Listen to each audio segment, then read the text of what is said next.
Hi, this is John next door with another video tutorial. This time it's on making this, which is my chocolate box. And this is made from the Sue Wilson for Creative Expression Spanish Collection background die. I'm going to show you how to make this one. First of all, this is the die itself. As you can see, it's a background die and actually has no borders, which means you can continue it and do all sorts through it. It also means that through the die you can actually ink it. So to start with, this is quite a simple one to do. This is the die cut piece, and I've die cut this. I've then inked using a gingerbread coloured chalk ink through the die while still in place to give the pattern and the beautiful filigree work that you can see around the sides. And to make the box lid you need two of these. So I've already die cut it to make it easier, and I've inked through. Thought I'd show it you like this so you can actually see how it comes out and how the inking works. All I've done is to use cut and dry foam and actually go over the piece and literally ink through. I'm going to peel it out now, just like that, and there we go. That's the piece, very similar. So it doesn't have a border on it, which does make it easier for a lot of projects and also makes it easier for inking. But for this one I need the exact die cut itself. So I'm going to carefully cut along the line where it was inked to give me the perfect die cut. So bear with me whilst I just cut this out. And again, normally I would do this with a ruler and a scalpel, but for speed I'm doing it here with a pair of scissors. And again, as I say in most of my tutorials, you can do it yourself at home slowly and take a little bit more care. So there we go, there's the two individual die cuts. The way the box works is by layering them on top of each other. And you'll actually find within the die there is a natural point to do this, where these four curves here match the ones underneath and actually make almost a circle. So I'm just going to apply some dots of glue. Again, a wet glue is better on this, but for speed,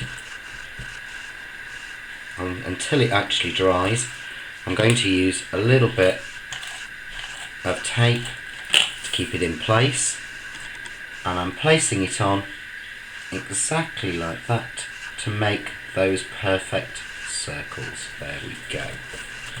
Again, this would normally take a while to dry, and I would recommend that you let it dry. I haven't glued it down there, so I'm just going to add a little bit of tape pen just to make sure that it's stuck for the minute perfectly. And that's quite a nice effect that you can get on a card. And if you look on my blog, there will be, or there has been, because I'm not sure when it's going on, a card I've made in a similar fashion to this. Right, next I need to score each of these flaps. Now you can use a bone folder, place the rule against the edge die cut and just score through like that a few times. You can place it on your score pal, your huggy, whatever board you've got. Although I should stop calling it a huggy, as Mrs. Duck has informed me it's a hoogie board. There we go, just across like that.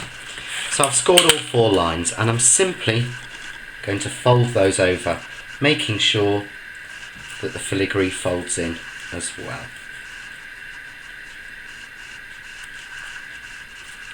Two of them done. Number 3 and number 4.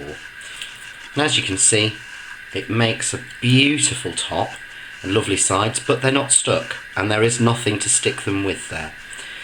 So to give the right effect, I've cut 2 strips of a matching chocolate colour, and on measuring you find that the section that comes down there is just under 2.5 centimetres.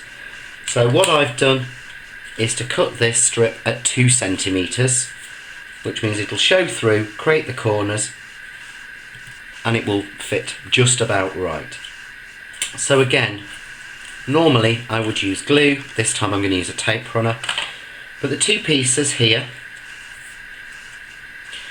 one is just a corner, one is a corner with 2 little ceiling flaps, which is necessary, and the length of each one of those is determined by measuring the space there, which is 11, just under 11 centimetres.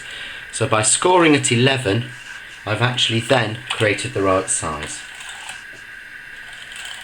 So I'm going to glue the first one, and I'm going to put it in position up against where the die cut is there, and squeeze down.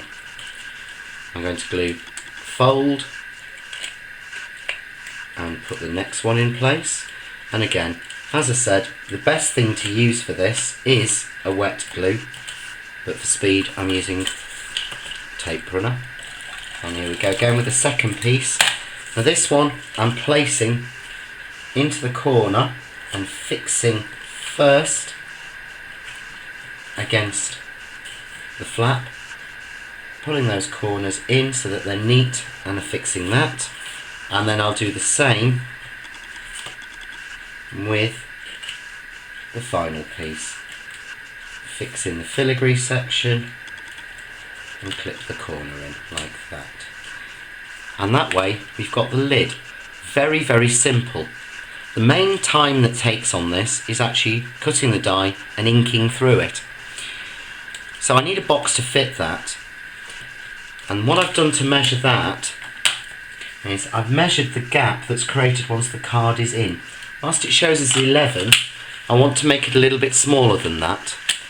So the sides I've made at 5 centimetres, 5 centimetres that side, and the centre I've made at 10.5. So I've taken a piece of card and I've made it 20.5 by 20.5, and I've scored 5 centimetres in on each edge. Again, tape pen rather than a wet glue for this one because it's an example, but I will go back and glue it later. The other thing that you can do if you want to secure bond on something like this is to tape pen loosely like this, then take your wet glue, if you can get any out, and put some on like that. What it means is that when you fold it up, the tape pen will actually keep it in place while the wet glue sets. There we go, 3 and number 4. Crisp box, lid fits on perfectly. As you can see, there's a little bit of space and a little bit of give.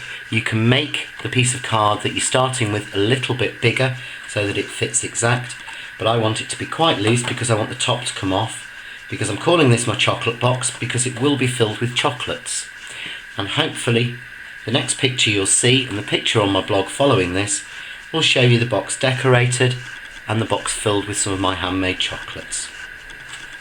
For more of my creations, my cards and tutorials, visit www.johnnextdoor.blogspot.com. Enjoy!